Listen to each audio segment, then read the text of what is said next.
Ngopi ngapak, ngobrol pintar, ngasih dampak.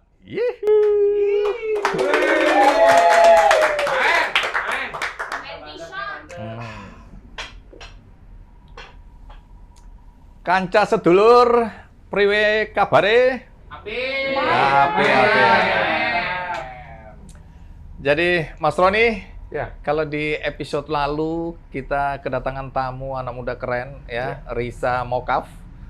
Ceritanya menarik ya. Betul. Bagi yang belum nonton, silakan nonton di ada di sini. Ngopi Ngapak. Linknya ada di atas sini. Biasanya di bawah. Oh, di bawah. Iya. Oke. Linknya Kalau ada di bawah atas ini. nanti kena hujan luntur. Linknya ada di bawah sini. Oh, ini memang podcastnya agak spesial ya. spesial. Jadi orang lain bilang di bawah ini, kita di atas ini. Oke, jadi hari ini kita kedatangan tamu istimewa juga. Pasangan suami istri ya. Oke. Ini perkawinan antar negara Oke. ya, Bentar, karena bentar. suaminya dari Malaysia. Tapi yang menarik adalah bagaimana mereka sebagai fashion designer itu tidak berpindah ke kota besar, tapi dari kota kecil Justru mereka go internasional. luar biasa.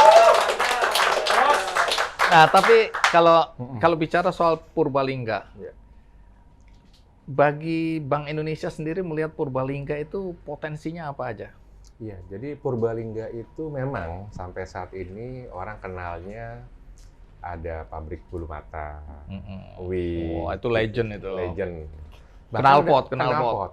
Knalpot itu bahkan kami pernah di order sama Mercy, Wow. gitu. Pernah sampai ke sana. Padahal ini industri industri kecil ya, Kecil. tapi investasi besar Betul. masuk ya. Dan yang bulu mata ini kalau nggak salah dalam tahun ini akan ada investasi asing masuk dan kita akan bisa merekrut sekitar 20.000 pegawai. Wow. Menjadi terbesar sedunia. Main. Betul. Dan ini menarik juga karena kita ngomong tadi bulu mata, wig, kan ada kaitan dengan fashion gitu Iya. ya. Tiba-tiba kita ngomong sekarang fashion, kayaknya ada relasinya gitu. Nah, Bang tamu Andi. spesial kita siapa hari ini? Nah, sebelum ngomongin tamu spesial, saya melihat Bang Andi, huruf P itu terkait dengan romantisme. Huruf P. Wah, kita bicara pacaran. Kita bicara pernikahan. Nah, kalau buat Bang Andi, kota apa yang paling romantis? Purwokerto. Dan juga Purbalingga. Purbalingga. Ada juga Paris. Oh, Paris. Betul kan? Oh iya, Purbalingga sama Paris nggak jauh. Nggak jauh. Sama-sama itu. beda. Oke. Baik, jadi from Purbalingga with love, kita panggil Shen Sheila. Shan dan Sheila. Apa kabar, Shan? Apa kabar, Sheila? Iya, silakan duduk. Terima kasih. Pertama, tentu terima kasih sudah mau hadir di Ngopi Ngapak. Ini memang tempatnya anak-anak muda Banyumas Raya menceritakan kisah-kisah inspiratif ya, Mas Betul. Roni ya. Ini dari buat para milenial, dari zilenial. Nah, ini agak kolonial ini. Main ya. Main, ya. Ini kalau soal umur gini jadi nggak enak gitu. Ya udah saya berhenti aja pulang. Oke, apa kabar semua? Baik-baik? Baik. Iya. Nah, Sheila dan Shan, kita ingin dengar cerita ya, bagaimana anak muda dari Purbalingga ya kemudian bisa mendunia melalui fashion ya. Nah, tapi awal mulanya, ini kan pendidikannya waktu itu di mana? Luar ya? Kalau untuk aku di D3 itu kita di Malaysia, di Malaysia. Raffles Design Institute. Terus kita lanjut di Raffles Design Institute Singapura untuk ambil S1. Oke, ketemu Shan di mana? Ketemu Syah sebenarnya udah di Malaysia, tapi kita waktu itu ada Oh, jarak jauh. ada- Percintaan jarak jauh. Ada Enggak. apa? dia ada pacar sendiri, aku Bener nggak salah kan? Nggak Awal salah, romantisme, romantis. ternyata bener Iya. ceritanya. Keren ini. Iya, oke. Tapi akhirnya memang jodoh nggak kemana ya. Iya. Akhirnya menikah. Nah, tapi pilihan untuk kembali ke aslinya Purbalingga ya? betul, saya Sheila aslinya ya? Purbalingga. Terus Sean mau diajak ke Purbalingga. Diimport. Ya. Oh, diimport nih. Pasti dulu bikin knalpot ya. Nah, coba bagaimana kok mau kembali ke desa? Waktu itu kita setelah lulus, kita tuh belum tahu mau kemana. Lalu kita join banyak kompetisi di Indonesia, di Malaysia, dan waktu itu kita ikut Harper's Bazaar New Generation Award, dan ternyata saya menang untuk region Indonesia dan Sean menang di region Malaysia. Tuh, dan waktu itu untuk memproduksi koleksi yang enak lah hanya untuk bikin itu di rumah saya waktu itu. Kenapa? Ya, Fasilitasnya sudah ada atau? Fasilitasnya ada, dan memang untuk kain dan segala macam lebih mudah di mudah Indonesia ya. Betul. Itu Jadi, tahun berapa itu ya? Itu tahun 2013. Wah, jadi cukup panjang perjalanan Betul. hari ini ya.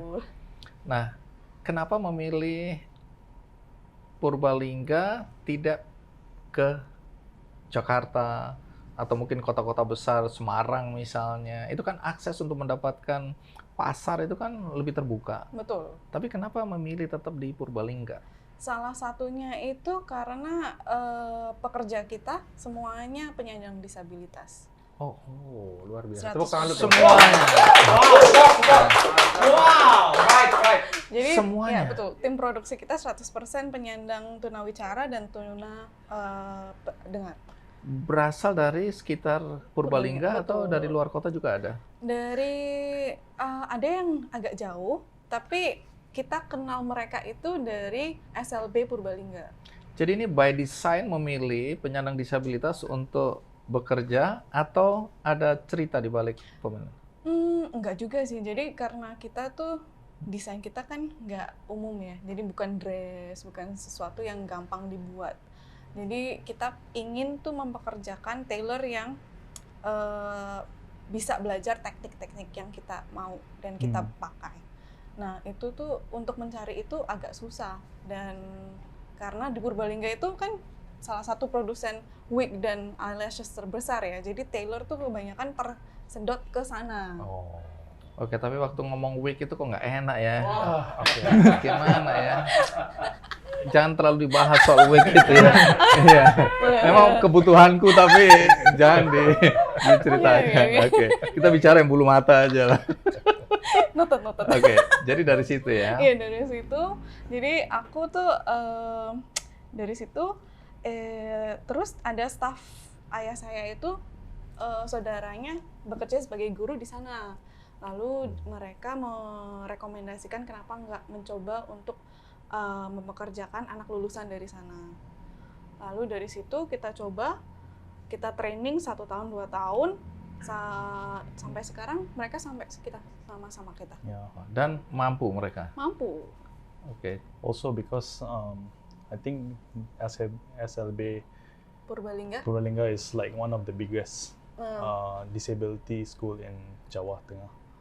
Untuk yang bagian Oh, negeri, SLB ya. ya. Oke, negeri ya. Untuk Terbesar disabilitas. di Salah satu Jawa yang terbesar di Tengah. Jawa Tengah. Jawa. Oke, itu juga alasannya ya. Kenapa Iya. kita merekrut Betul, anak-anak karena kita penyandang sampai disabilitas. kita sampai sekarang masih bekerja sama dengan sekolah tersebut gitu. Oke. And I think, Pak Ron. sorry, but Ya, it's okay. I think as a designers, Mm-mm. we feel like being away from the city and away from distractions is To also more get inspiration more ya. Yeah. focus, I think. Hmm. Yeah. Dan kebetulan kita berdua tuh introvert. Jadi nggak suka buat Bahkan di rumah mereka nggak ngomong loh. Pilihan pintar, seperti orang pintar jadi tinggal di desa itu. wah itu kepinteran. Kayak gitu. Oke, jadi itu alasannya ya. Mm-mm. Jadi justru di tempat sepi daya kreasinya lebih tinggi ya. Betul. Kalau kayak- tinggal di kota dengan mobilitas yang tinggi, akhirnya nggak bisa menciptakan karya-karya yang kemudian saat ini dikenal dan banyak mendapat penghargaan ya. ya, Oke, Sean dan Sheila itu brandnya. betul. Sean Sheila. Apa yang membeda Sean Sheila? Betul. Ya. Apa yang membedakan karya kreasinya Sean dibandingkan dengan Sheila? Spesifik. Yeah, so I think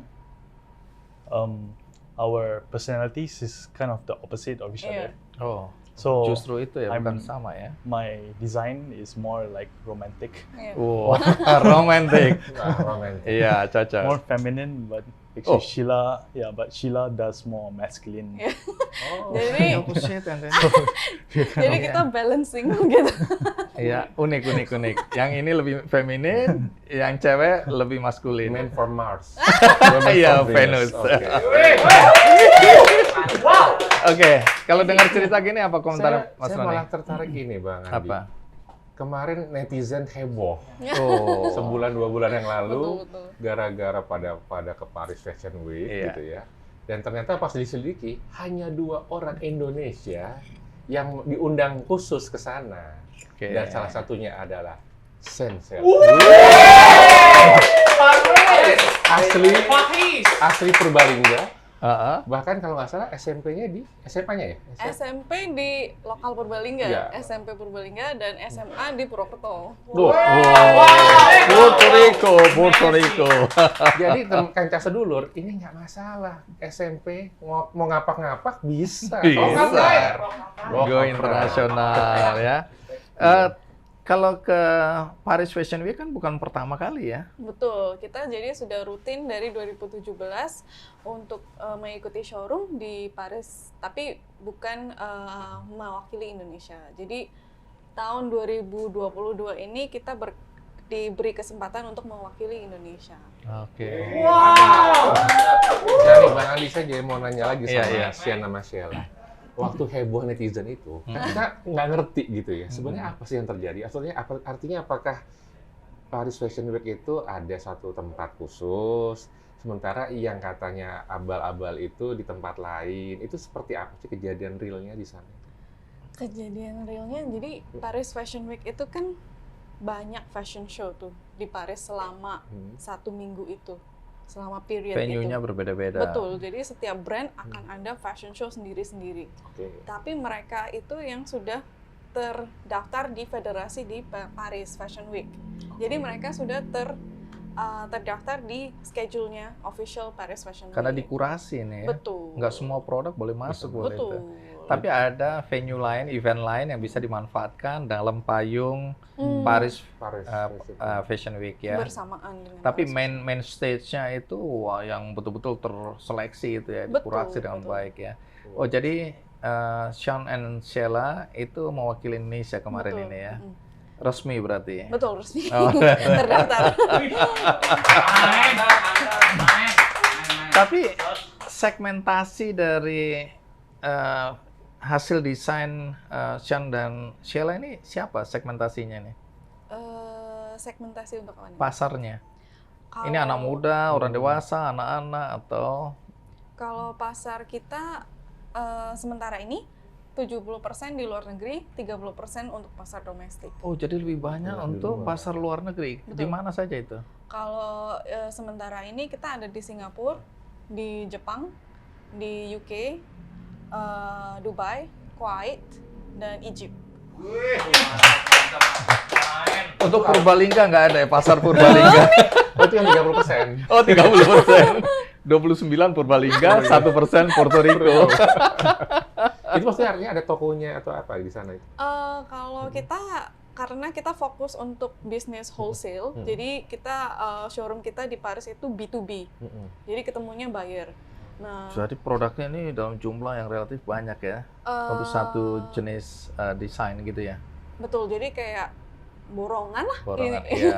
Jadi intinya. orang pesan dalam jumlah yang besar ya. Jadi mereka itu owner dari multi label store. Oke. Jadi toko yang menjual beberapa desainer-desainer. Tapi mereka tetap mempertahankan brand kalian atau tetep, mereka ganti brandnya?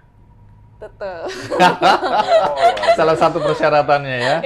Iya, ada yang boleh ganti-ganti tapi ada yang nggak boleh. Mungkin gitu biasanya. Oke. Tapi bagus ya, artinya nama Sensel-nya ada terus di label Iya, itu ya. betul. Iya, karena mereka udah punya nama, udah kuat brandnya ya.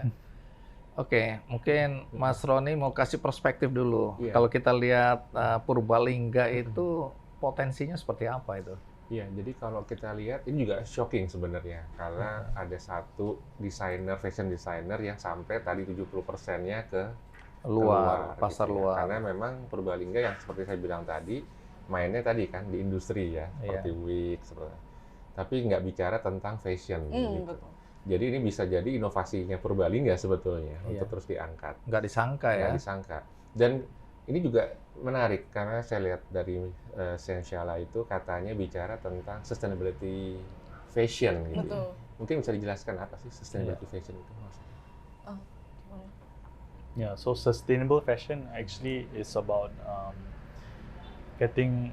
being responsible on how you create the garments. But in my opinion, actually, small brands like us, it doesn't matter if we use sustainable fabrics. Yes, we can use sustainable fabrics to create a trend or to influence other people to use. But the biggest issue is actually the fast fashion industry because they produce by billions. Okay. So if they use sustainable fabrics or responsible way of creating garments, then you will see effect for global warming. So for us, I think our responsibility is to send a message and to set example of how we can create responsible fabric. So one of Nah, ini sedulur ngerti nggak nih? Kancah sedulur ngerti ya? ngerti ya. Menarik ya apa yang disampaikan Sean tadi. Karena sekarang orang kalau mau beli produk itu harus ada cerita di baliknya. Betul. Karena kalau sekedar produk bagus, desainnya bagus, tapi dia nggak ramah lingkungan, ya pewarnanya menggunakan pewarna-pewarna kimia, itu sudah nggak populer lagi. Jadi ada purpose. Waktu menciptakan produk ini ada tujuan untuk bagaimana menjaga lingkungan, ya, dan pemberdayaan ekonomi. Jadi begitu kita cerita tentang produk-produk dari Sean and Sheila, orang langsung merasa, oh iya, aku ikut serta menjadi bagian dari penyelamatan bumi kita tercinta. Betul. Nah, itu penting sekali sekarang ini ya. Jadi kancah sedulur kalau mau bikin apa-apa itu harus ada tujuannya juga, harus ada ceritanya. Jadi ada pemberdayaan di belakang, ada perlindungan terhadap alam semesta kita, ya. Kemudian ada tadi pemberdayaan teman-teman penyandang disabilitas. Ini penuh dengan narasi yang kuat. Sean and Sheila ini produknya ya. Apalagi ditambah dengan orientasi ekspor. Ini kan menghasilkan devisa buat kita. Dan yang menarik tadi, tetap tinggal di Purbalingga. Nah, itu keren sekali ya. Yang Bang Andi sampaikan memang ini ya, selaras. Jadi kan sekarang ada G20 nih. Iya. Topiknya salah satunya adalah green economy sama financial inclusion gitu ya. Jadi kalau kita bicara green economy, tapi prakteknya apa gitu ya. Jadi ini satu-satu yang bentuk implementasi yang konkret dan dari UMKM Purbalingga gitu ya. Jadi luar biasa. Nah ini mungkin Mbak Sheila tadi kan nggak gampang orang masuk Paris Fashion Week gitu ya. Gimana sih entry barrier awal? Kok tiba-tiba bisa dipanggil, bisa itu seperti apa? Jadi untuk itu 2021 akhir kita dikontak oleh agen kita, Ladres, untuk join showroom mereka. Lalu kita mulai diskusi panjang dan ada proses eliminasi dan proses yang kurasi lain, kurasi. Mereka melihat brand kita, lihat portfolionya kita gimana, brandingnya kita gimana. Lalu dari situ 2020 awal itu ada mulai pembicaraan bahwa KBRI dan Kemendak mau mensupport salah satu desainer Indonesia. Nah, itu mulai diskusi panjang lagi sampai kita terpilih menjadi desainer yang disupport oleh Kemendak dan KBRI di 2022 Februari. Dari situ kita join lah di program ini. Tapi mungkin bisa diceritakan sebelumnya gitu, kenapa sampai Ladres tadi mau manggil Sheila gitu, artinya Sheila ini gimana kok bisa sampai kepantau gitu, kan mungkin sedulur pada kancah sedulur juga mau belajar, udah buat segala macam, apa harus submit kemana atau apa gitu. Jadi kalau itu kan agak panjang ya Pak. Jadi setelah kita menang kompetisi itu, kita tersaring masuk ke program namanya Indonesia Fashion Forward. Itu program inkubasi dari pemerintah, tiga badan, Bekraf, Jakarta Fashion Week dan British Council. Mereka membuat program inkubasi untuk desainer-desainer Indonesia. Jadi setiap desainer yang terpilih, yang masuk, akan ditanyai untuk apa goal mereka. Jadi ada mereka yang mau goalnya tuh fokus di pasar dalam negeri atau fokus di pasar luar negeri. Nah, kita mau fokus untuk pasar di luar negeri. Jadi dari situ kita diinkubasi, di mentoring selama setahun itu. Akhirnya kita 2017 itu dipercaya untuk menjajal pasar luar negeri di showroomnya mereka di Paris. Jadi butuh waktu. Iya, Nah, ini disebutkan proses tadi ya. Jadi nggak ada yang instan di dunia ini ya. Betul. Bahwa kalau dulu orang mau sukses itu butuh waktu mungkin 20-30 tahun. Betul. Tapi sekarang dengan teknologi yang berkembang, ya ilmu pengetahuan yang berkembang, akselerasinya bisa dipercepat. Jadi mungkin 5-10 tahun. Tapi nggak ada yang hari ini bikin usaha, besok kaya raya itu nggak ada. Betul. Jadi banyak anak-anak muda yang frustrasi. Baru mereka mengaku kenapa mereka gagal. Kok udah 6 bulan nggak sukses-sukses. Ini lihat butuh 1 tahun ya. Bertahun-tahun. Bertahun-tahun. Enggak, sebelum betul-betul bisa masuk ke forum internasional. Artinya ada proses seleksi yang ketat, kemudian ada pendampingan, pelatihan, ya, dan penyempurnaan produk. Tapi ke belakang lebih lama lagi ya jatuh bangunnya ini ya. Jadi tantangan terberat sebagai fashion designer yang berkembang dari daerah itu apa tantangan terberatnya? Tantangannya pasti keterbatasan untuk bahan baku ya Pak ya. Tapi itu pun menurut saya bukan cuma di Purbalingga Pak. Jadi menurut aku desainer Indonesia itu masih sangat susah untuk mendapatkan bahan baku. Bahan baku itu apa pengertiannya? Kain dan yang lain-lain. Walaupun kayak jarum aja Pak, itu kita Indonesia masih belum ada produsen jarum yang bagus. Itu kita masih harus impor. Itu jarum jahit maksudnya? Jarum jahit. Jarum jahit, jarum pentul, itu kita masih belum ada. Oke, ini kesempatan buat yang mau masuk di industri jahit. Betul. Jadi itu sekecil itu aja masih belum bisa. Masih belum gitu. bisa ya. Jadi, baik. Memang ini Bang Andi, kata-kata ekspor itu kan something yang kayaknya seru gitu ya, keren gitu. Tapi mungkin teman-teman kancah sedulur mau tahu gitu. Kira-kira ada pengalaman-pengalaman, kan kita ngomong tadi suksesnya nih ya. Pengalaman gagalnya apa yang membuat mungkin jadi saya bisa sampai saat ini gitu. Kalau perjalanannya itu panjang juga nih. Up and down. Iya, downnya banyak. Oh, down. Downnya banyak. Jadi dari pertama aja kita tuh style kita masih belum bisa terlalu masuk ke market Indonesia. Jadi style kita kan edgy. Karena unik ya, produk kalian unik ya. Oke. Jadi belum bisa masuk. Jadi tahun 2014 itu sangat susah masuk ke market Indonesia, dan makanya kita mau fokus ke market luar negeri gitu. Tapi dari situ itu kita tetap pengen ya berkembang lah ya. Jadi pengen ikut kompetisi banyak. Kompetisinya tuh banyak, walaupun yang menang itu 1-2 itu, tapi yang diikutin banyak gitu. Jadi adalah kompetisi yang kita ikutin. Di dalam kompetisi itu kita bahasa kasarnya dicaci maki lah, apa segala macam juga banyak gitu loh. Kita dikata-katain. Dulu sempat diremehkan ya. Dianggap yang dari Tanah Abang aja lebih bagus ya. Itu, waduh. Tapi kenapa nggak menyerah? Nanti dijawabnya nanti ya. Kenapa nggak give up? Nanti dijawab karena Mas Roni kita harus ngasuk disik. Ngasuk disik. Oke deh, kita ngopi ngapak, ngobrol pintar, ngasih dampak.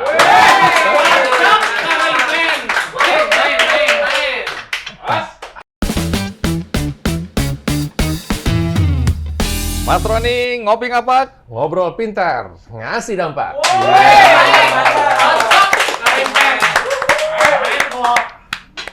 Kita lanjutkan lagi ngobrol-ngobrol dengan Sean dan Sheila ya, mengenai industri fashion di mana dari daerah bisa mendunia. Ini sesuatu yang menginspirasi banyak anak-anak muda. Kalau mau sukses, tidak harus selalu datang ke kota-kota besar. karena akses internet ya sekarang udah bisa masuk ke desa-desa melalui Palaparing ya. Kemudian program-program pemerintah itu juga sudah masuk ke daerah-daerah, sehingga dari daerah kita bisa berkarya. Nah, kalau dilihat dari perkembangan sekarang ini kan, ini persaingan antar negara lagi, bukan antar sesama bangsa Indonesia, tapi ini sudah mendunia. Nah, tantangan menghadapi perkembangan industri fashion di luar negeri apa? Yang membuat merek Sean dan Sheila ini masih bisa bertahan dan digemari. Don't understand the question. He doesn't understand the question. Okay, you have time to explain to him. What makes Sean Sheila is special to be competing in fashion industry in overseas globally? Oh, I think it's our process of how we create the garments. So what we do is we like to take things from traditional uniforms, but kind of modernize it. What do you mean by traditional? Like very, how to say, olden way of making a garment. Traditional We technique? take traditional techniques from Okay. different cultures, and then we learn how to Modernize it. twist it Yeah. to make it something new.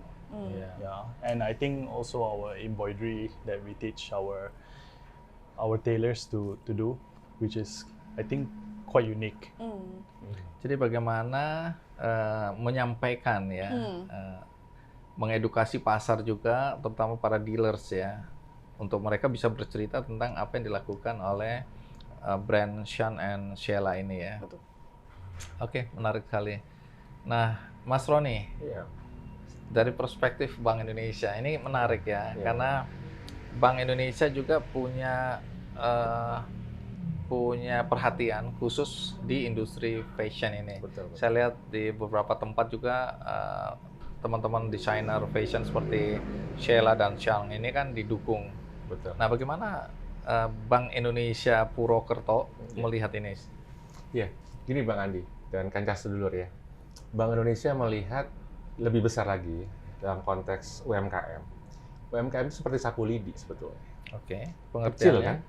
Tipis satu-satu. Tapi begitu dia gabung, kita ada sekitar 64,2 juta UMKM seluruh Indonesia. Indonesia ya. Begitu digabung, dia bisa mampu menyumbangkan ke PDRB nasional hampir 50%, bahkan 60%. Kemudian dia bisa nyumbang penyerapan tenaga kerja hampir 97% UMKM. Nah, bicara tentang ekspor tadi kan Mbak Sheila tentang Sheila tentang ekspor, ini juga menarik karena memang kita UMKM kita sumbangan ke ekspor baru 15,56%. Kalah sama Singapura yang udah sekitar 41%, Thailand itu 29%, Tiongkok udah 60%. Nah, jadi kita memang perlu dari Bank Indonesia melihat untuk membentuk Sheila berikutnya, gitu ya. Nggak cukup seperti ini. Nah, nanti dengan kita sharing seperti ini, kita mungkin bisa replikasi bisnis model dari Sheila ini ke teman-teman di Banyumas Raya mungkin. Paling tidak dari situ dulu kita mulai. Dan tadi penggunaan bisnis prosesnya kan kelihatan. Dari hulunya menggunakan difabel gitu kan. Kemudian penggunaan Paris Fashion Week gitu ya di prosesnya untuk mengenakan brand. Dan itu akhirnya lari ke hilirnya, untuk marketnya jadi terkenal gitu ya. Nah, hal seperti ini yang nanti dari Bank Indonesia terus support. Dan bahkan di tahun ini rencananya kita akan dengan tadi L-Dress ya tadi. L-Dress itu akan kerjasama untuk memberangkatkan sekitar beberapa belas UMKM seluruh Indonesia untuk juga ke Paris ke acara di sana gitu. Pameran di sana. Nah, jadi itu mungkin bentuk-bentuk promosi perdagangan atau promosi UMKM kita akan support gitu. Nanti sepertinya Mbak Sheila juga akan Sheila akan kerjasama sama BI juga untuk next-nya ya di Paris Fashion Week. Wah, kerjasama. Kita sedulur main. Sambil nanti mungkin kita akan buka ngopi ngapak di Paris Fashion Week. Tapi jalurnya sebelum ke Paris itu ke Purbalingga dulu. Jadi bagus sekali ini ya. Artinya orientasi ekspor ya untuk UMKM. Banyak UMKM yang kecil hati ya. menganggap bahwa produknya ini tidak akan mampu menembus pasar internasional. Betul. Tapi faktanya kita lihat banyak sekali produk-produk UMKM yang juga sekarang bisa go internasional. Kopi-kopi kita terutama ya, kita lihat sudah ada di mana-mana. Dan program pemerintah kalau kita lihat hari ini adalah program yang memang mendorong agar UMKM itu orientasinya ekspor. Betul. Jadi banyak sekali sebenarnya program-program pendukung yang diberikan melalui badan usaha milik negara, BUMN itu banyak sekali ya. Bank-bank ini menyalurkan kredit-kredit untuk itu dengan ya bunga yang sangat rendah untuk supaya memang mereka punya potensi ekspor. Nah, kalau dilihat ini prospek pasar di luar negeri bagaimana? Ini kan sekarang udah punya pengalaman 70% ini. Tapi bagaimana produk fashion kita di kancah internasional? Punya prospek nggak? Pasti punya. Cuma yang pasti Indonesia itu menurut saya punya banyak potensi, tapi masih belum digali. Betul. Oke, contohnya apa yang belum digali? Kayak banyak kok fashion brand di Indonesia yang bagus dan bisa ke sana. Cuma masih belum kayak belum ada fasilitas untuk bisa ke sana. Dan belum tahu aksesnya betul. Jadi harusnya pemerintah seperti Bank Indonesia nih ya memberikan akses untuk mulai menampilkan produk-produk itu di pasar internasional ya. Betul, Bang. Nah, kalau kita bicara ngajak UMKM go internasional tuh programnya apa aja itu? Iya, jadi kayak kemarin nih kita beberapa kali buat pameran di luar. Pamerannya tidak hanya sebatas pop-up market gitu ya, tapi bahkan kita nyewa satu tempat di mall gitu ya, yang memang bisa sampai jangka panjang, sebulan, 1,5 bulan. Sehingga membuat trust buat masyarakat sana ini bukan produk abal-abal gitu ya. Membangun trust seperti itu. Kemudian juga kayak fasilitasi untuk sertifikasi. Kadang-kadang untuk ekspor itu tuh perlukan sertifikasi. Ini menarik sertifikasi ya. Dan itu saya yakin dengan kerjasama sinergi lintas lembaga itu harusnya bisa gitu ya para UMKM mendapatkan dengan biaya yang lebih murah. Karena kadang-kadang itu menjadi barrier juga tuh. Karena kan mahal tuh sertifikasi seperti itu. Nah itu yang salah satu bisa kita fasilitasi teman-teman UMKM untuk bisa tembus ke sana. Tapi saya jadi menarik nih Mas tadi Bang Andi. Pada saat share ini ada PR gitu ya, mungkin minta masukan buat kami. Karena banyak problem adalah mereka nggak paham kebutuhan, needs-nya dari pasar di luar negeri. Ada tips nggak memahami itu seperti apa untuk fashion? Karena kan biasanya kita kalau udah ngomong fashion, batik gitu ya. Nasional, jangan ngomong gitu batik di depan Sean. Ya, oke. Nanti diakui sama dia. Batik itu katanya punya Malaysia. Gimana Sean? How's your feel? How your opinion about batik? No comment. No comment. Istri jangan ikut-ikutan. Nanti berantem mereka di rumah. I think batik belongs to Indonesia. Dia nggak pulang kampung dimarahin. Tapi it's good because your love for batik is so much more than Malaysia. It's about love and romantic. Iya. Bahkan Papua punya batiknya sendiri sekarang ya. Jadi lebih masif ya. Betul. Oke, tapi nggak apa, milik bersama lah. Udah. Toh kreasi-kreasinya nanti justru di tangan siapa yang bisa mengembangkan batik itu menjadi punya nilai lebih ya. Oke. Batik Indonesia juga sebenarnya menginspirasi ke batik Afrika kok Pak. Oke. Karena Nelson Mandela itu, wah dia pakai batik terus itu. Betul. Keren banget. Tapi tadi kalau kita bicara, bagaimana tahu bahwa pasar membutuhkan apa? Nah, ini tricky. Jadi sebelum kita bikin brand nih, kalau misal ada yang mau bikin brand, kita tuh harus tahu target market kita siapa, dan kita tuh mau fokus ke market mana. Jadi dan identity brand itu sangat penting. Jadi kita harus tahu dulu identity brand kita tuh apa.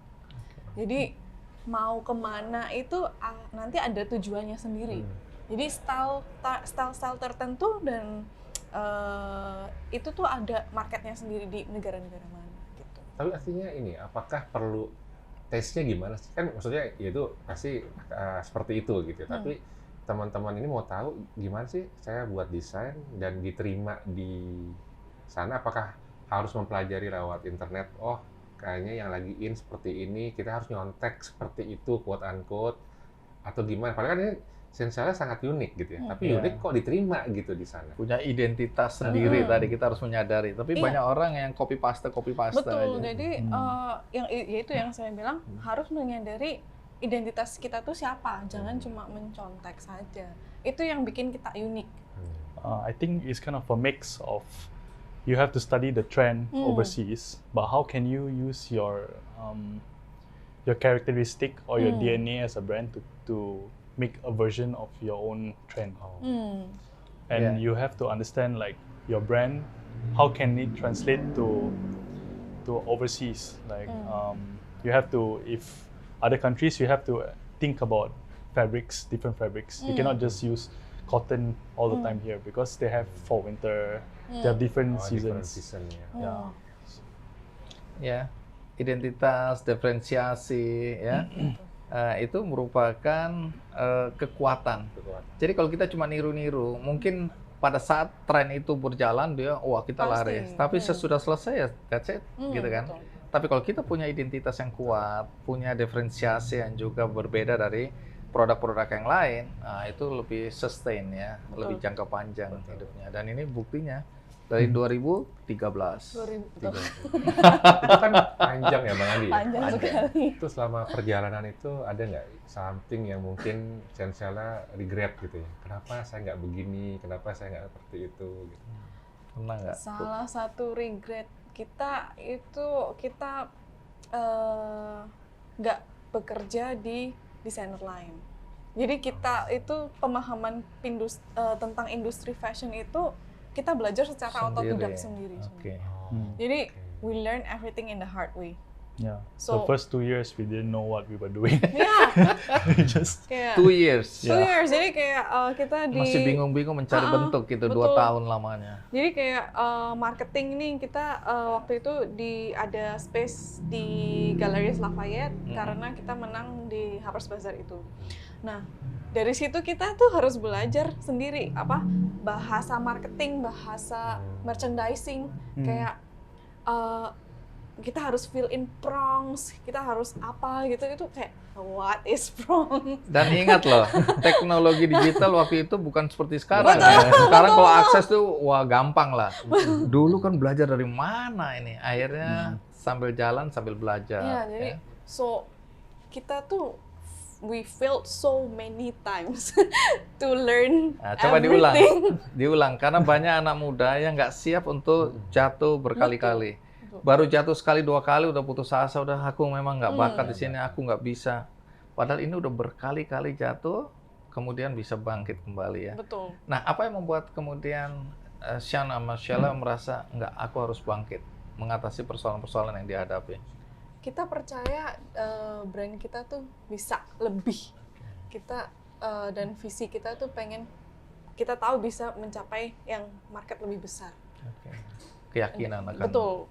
Tapi untuk mencapai itu kita tahu kita tuh harus gagal. Kita harus belajar. Oke. Jadi mau nggak mau ya harus dijalani. Karena passionnya juga di situ ya. Betul. Jadi kalau kita mengerjakan sesuatu yang kita suka, nah itu mungkin lebih membuat kita bertahan ya. Betul. Ini bukan semata-mata mengejar materi, tapi ada sesuatu yang ingin kita buktikan dalam hidup kita. Betul. Bahwa kita punya sesuatu yang kemudian nanti bisa menjadi kebanggaan. Ya, bisa sesuatu yang ditinggalkan untuk anak cucu kelak gitu ya. Betul.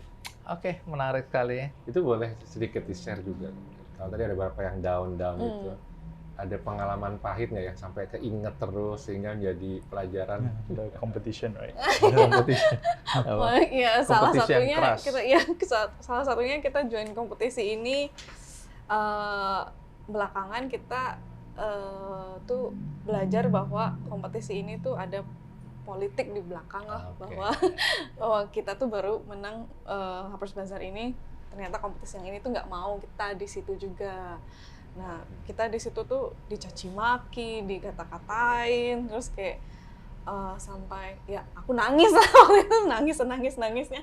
Ternyata di belakang itu kita belajar ada politik di dalam ada situ. politik, Nah, ini pelajaran menarik. Jadi banyak orang berpikir semuanya oke-oke aja. Nggak percaya bahwa ada muatan-muatan lain Betul, ya di dalam betul. bisnis ini. Belum ada mafianya ya. Betul. orang-orang yang punya kepentingan. Kadang-kadang ada orang yang berkuasa, Betul. yang punya kemudian anak yang dimanjakan, dan dia harus menang, dia harus ini dijaga, Betul. sehingga kreasi-kreasi unggulan itu tersingkir hanya karena Karena kepentingan-kepentingan pejabat-pejabat yang punya power, yang punya akses. Nah, ini harus dipahami ya. Tapi kan faktanya kalau memang brand kita kuat, identitas kita jelas ya, itu ya akan bertahan. Saya pernah dengar cerita, Sheila juga pernah ada rencana ketemu Pak Jokowi tapi gagal. Itu gimana ceritanya? Nah, coba cerita. It's not gagal, right? But Itu it's bukan more gagal like, sih, lebih kayak it's like they Ada cut yang- our time. yeah, they or- cut our time Yeah. because of there is other people that is want the time. Iya, gitu. jadi saling jegal. Saling jegal. Iya. Tapi sama something yang real the world ya, real world betul, case betul. ya. Mungkin kancah sedulur bisa tahu ini sesuatu yang seperti itu. Dan kalau dalam konteks ya lagi-lagi down seperti itu, apakah ada pihak siapa yang kira-kira memang membuat motivasi atau bahkan mungkin menginspirasi semua motivasinya Sheila sampai saat ini? Who motivate us? Actually, Nggak selalu jujurly, person, tapi nggak. bisa juga. jujurly sebenarnya karena kita berdua keras kepala sih. Oh, oke. Kita tahu mau ini, ya ini. Kejar terus. Kejar terus. Antara tough dan keras kepala itu Iya. beda-beda tipis lah. Betul. Tapi kan pernah ketemu Pak Jokowi kan? Betul. Di mana Pernah. ketemunya? Ketemunya di London, nggak di Di Indo. London. Kita ke London ini. Jadi Iya. katanya justru ketika ketemu Pak Jokowi itu bangkit semangatnya ya. Apa yang terjadi sehingga wah kita jadi tambah semangat waktu itu? What? Lebih semangat ya terinspirasi aja sih Om. Kayak wah Karena kayak- Pak Jokowi, seingat saya, itu kan suka cerita bagaimana dia dulu tukang mebel, betul Oke. betul betul. tapi bisa tembus pasar ekspor Betul. dari kampungnya di Betul, Solo betul, ya. betul. Ini hampir sama itu ya Betul. ceritanya ya. Gimana tuh? Waktu kita pertama datang, terus ditanyain sama Pak Jokowi dari mana, ini. Terus saya bilang dari Purbalingga. Terus wah jauh ya. Terus dia mulai cerita, iya saya dulu mebel juga, saya dari Solo dan segala macam kayak wah bisa sampai presiden gitu kayak menginspirasi sekali.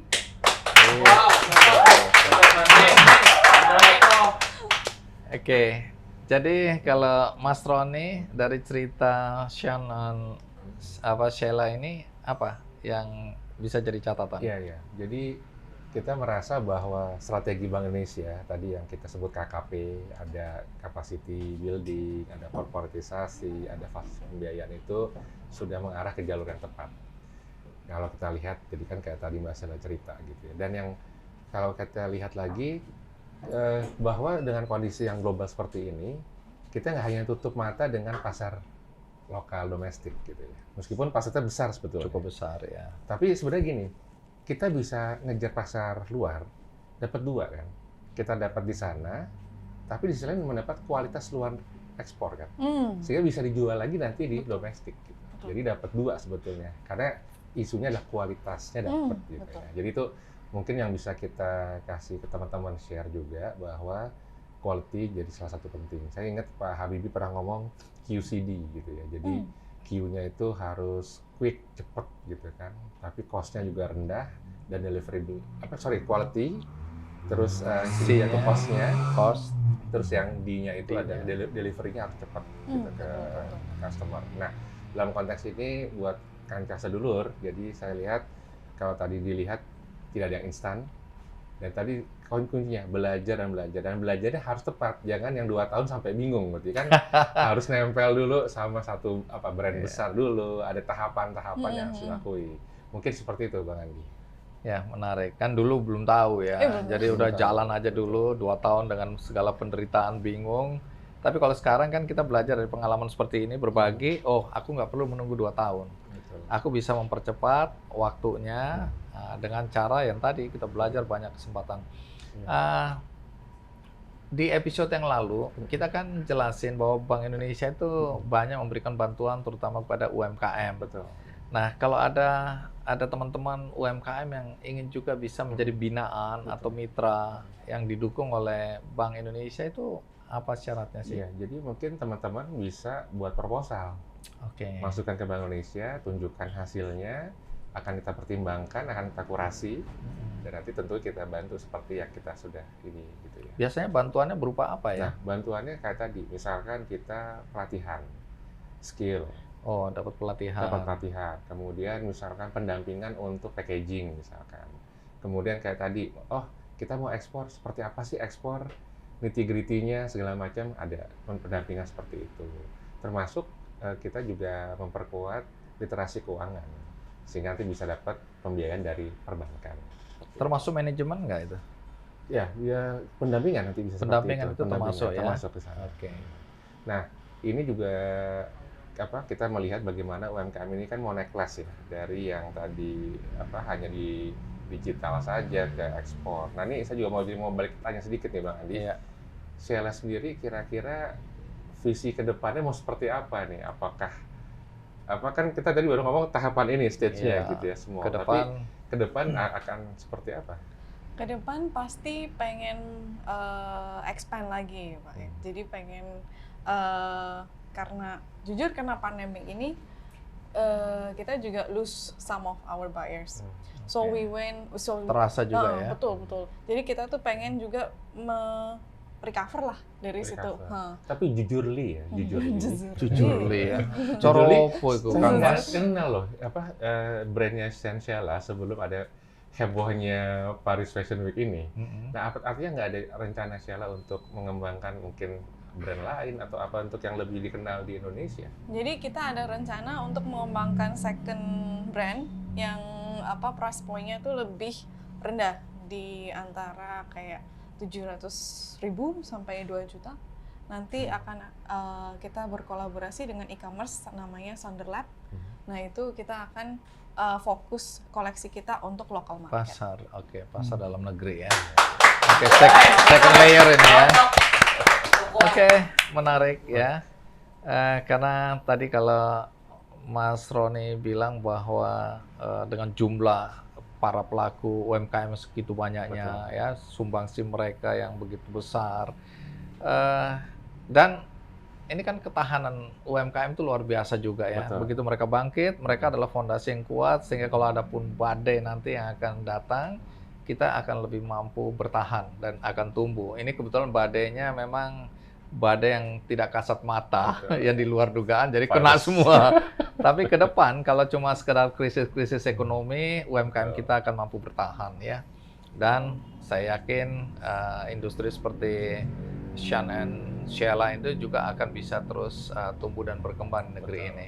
Jadi harapannya seperti itu ya. Betul. Kalau omong-omong nih, kalau ada kanca sedulur yang kepingin juga bercerita di tempat ini, bagaimana caranya ya? Ya, tentu kanca sedulur bisa kontak ke kantor perwakilan Bank Indonesia Purwokerto yang nanti nomornya akan ada di halaman. Di atas.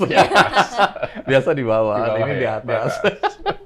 Oke, jadi peluang untuk bisa bercerita tetap terbuka, cuma memang dikurasi ya. Kita akan pertimbangkan kalau ada cerita yang menarik. Cerita-cerita seperti Sheila and Sean itu kan juga menarik ya. Jadi satu hari kita berharap kanca sedulur apapun ceritanya bisa berbagi cerita inspirasi di Ngopi Ngapak. Oke. Mas Roni, tiada pesta yang tidak berakhir. Betul Bang. Jadi acara ini harus selesai juga.